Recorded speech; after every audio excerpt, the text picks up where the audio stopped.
એક સુંદર જંગલમાં એક લીલો પોપટ, એક ચંચળ સસલું અને એક સમજદાર બતક રહેતા હતા. એને ખૂબ સારા મિત્ર હતા. તેઓ રોજ સાથે રમતા, ખાવાનું શોધવા અને જંગલ ફરવા જતા. પોપટ ખૂબ હોશિયાર હતો. તે ઊંચા ઝાડ પર બેસીને આખા જંગલની ખબર રાખતો. સસલું ખૂબ ઝડપી દોડતું હતું. બતકને પાણીમાં તરવાનું બહુ મજા આવતી. ત્રણે એકબીજાની મદદ કરતા અને ખુશીથી રહેતા. એક દિવસ જંગલમાં ભારે ગરમી પડી.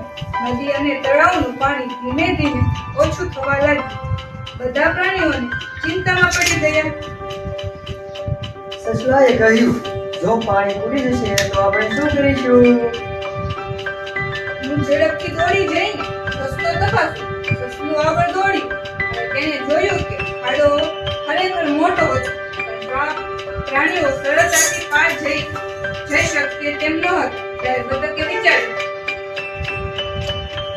અને કહ્યું, ચાલો આપણે મળીને લાકડા અને ડાળીઓ ભેગી કરીએ અને નાનો પુલ બનાવીએ. ત્રણેય મિત્રો કામે લાગી ગયા. સસલું નાની ડાળીઓ લાવતું, પોપટ ઉપરથી જોઈને સાચો રસ્તો બતાવતો અને બતક ડાળીઓ ગોઠવી પુલ બતાવ્યો. ઘણા કલાકોની મહેનત પછી સુંદર પુલ તૈયાર થઈ ગયો. જંગલના બીજા પ્રાણીઓ પણ આવ્યા અને બધાએ મળીને પાણી સુધી પહોંચ્યા. બધા પ્રાણીઓ ખૂબ જ ખુશ થયા. જંગલના રાજા સિંહે ત્રણેયની મિત્રતાની ખૂબ પ્રશંસા કરી. કહ્યું, એકતા અને મિત્રતા હોય તો કોઈ પણ મુશ્કેલી સરળ બની જાય.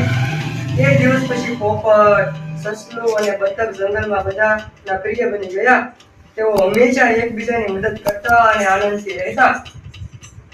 શીખ: એકતા, મિત્રતા અને સમજદારીથી મોટી મુશ્કેલી પણ દૂર કરી શકાય છે.